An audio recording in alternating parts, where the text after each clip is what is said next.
Chris Rock did not deserve to get slapped at the Oscars last night by Will Smith. Allow me to explain. So, I watched a video of him getting slapped last night. My cousin actually sent it to me. And the first thing I noticed was Will Smith actually laughed first when Chris Rock made that joke about, G.I. Jane and Jada. And then Jada didn't find it funny. You see her face and she's kind of just like not really feeling it. And when Will Smith noticed that his wife wasn't in pain, I get him as reacting to the situation rather than healthily responding and taking time to really digest, oh my God, this happened, how are we gonna handle this? And don't get me wrong, it's very evident that Will Smith was emotionally charged, in the moment and a real protection energy for his wife and maybe even like looking good as a father for his children. He's got to protect the woman. I get all of that. But resorting to violence when you're feeling hurt emotionally isn't usually the best way to go about things. So from my perspective as a coach, I believe that was a reaction to the circumstance.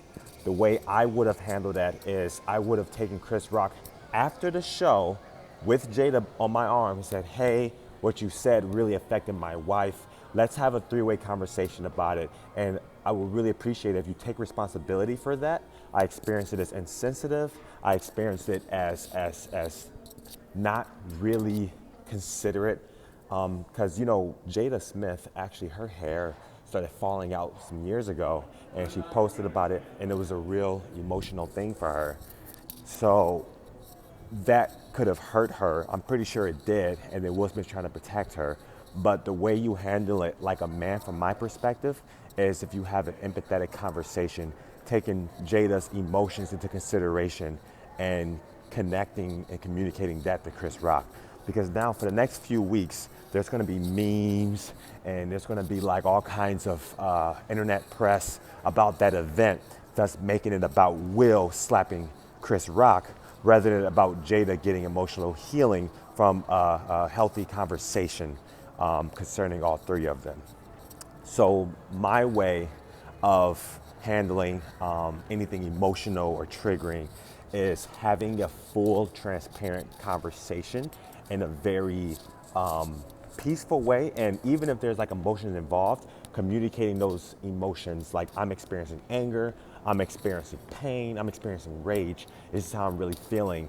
And allowing Chris Rock to really take responsibility for his actions and giving him the chance to say, wow, like, I didn't really mean it that way. It came up the way. I'm a comedian, I'm a jester, I just want to be funny. And I think that would have allowed Jada's healing because she can express her side of things and feel heard. Will Smith got to protect his wife by standing up, and then Chris Rock can actually be like, wow, like I've learned from this experience and my humor, I'll now take others into consideration more. So all three people would have grown together from a very simple conversation, kind of like a red table talk. I mean, if they had just a red table talk about it, that could have been a lot better. It didn't have to be official red table talk. They could have just had a red table talk in the parking lot in the back. And that's the way you handle emotionally charged things when someone makes a mistake. That's my perspective as a coach. Put down in the comments, how do you think it should have been happened? Or does this resonate with you or not? If you agree with this, put it in the comments. If you have a different perspective, put it down in the comments. Let's have this conversation. All right, stay blessed.